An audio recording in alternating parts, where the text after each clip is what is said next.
Eugene, what are you hearing from Biden world about an announcement? Yeah, exactly what you just said, that there's likely an announcement Tuesday, that a video has been shot and that it's going to kind of be low key. They'll release a video with a fundraising appeal. That's something that his former boss, Barack Obama, did for his reelection campaign. They do love, despite how they try to view it, the superstitious nature of doing it on the 4-year anniversary of his original and successful run, right? This is a superstitious man. There's nothing better to get the good vibes out there than to pick the day that you announce 4 years later for your most successful bid for the presidency. And, you know, it also could not happen because this is someone who takes a long time to make political decisions. And there's always been kind of a debate within the Biden world, both in the White House and his political arm, people trying to decide, does it actually matter, right? He doesn't have any actual contenders that are going to be difficult to bat off. And they want him to seem presidential. Let the Republicans fight it out. You laid that out nicely with both Donald Trump, Ron DeSantis, a lot going on the right side of the aisle. And so some of his aides want them to do that. Wait till the fall. It doesn't matter. But it does seem likely, more likelier than not, that Tuesday is the day for his soft launch. Debbie, a new Yahoo YouGov poll finds, quote, exhaustion is the top word voters cite to describe their feelings about a possible Trump-Biden rematch, which reminds me why I love a focus group over a poll, because I have a million questions about what those surveyed mean by exhaustion. Are they exhausted by the fact that the former president never really went away? Are they exhausted by the fact that there hasn't been accountability and they feel like they are still living in the past election? So let me say, we do not know exactly what they mean by that word, but I want you to talk me through the challenges ahead, both for President Biden and Democrats, when you're up against an electorate that has that feeling, regardless of where that feeling may come from.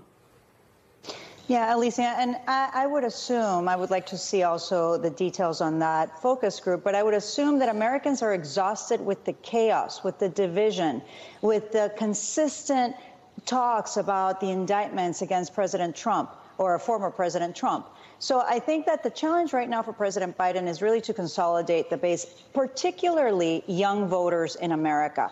They're the ones that seem less excited about seeing a Biden run in 2024. But we must remind them that it has been President Biden that passed monumental legislation addressing gun violence, and that's a top issue for young voters. Also, we just saw Kamala Harris, Vice President Harris, come to Miami on Friday to announce more than $500 billion in grants to address the climate crisis that we've been experiencing, especially here in South Florida. We're ground zero for the effects of climate change. While Ron DeSantis has been traveling around the country trying to launch a campaign that seems to be failing, we are seeing the vice president address the issue of flooding, the climate crisis. Those are issues that are extremely important for young voters, and I think the Democrats have a lot of work to do to get that support. Okay, David, that is the Democratic side of the equation. I'm going to ask you to do something that I always come to you to do, which is to go inside the mind of a GOP primary voter. So this new NBC News poll finds nearly 7 in 10 Republicans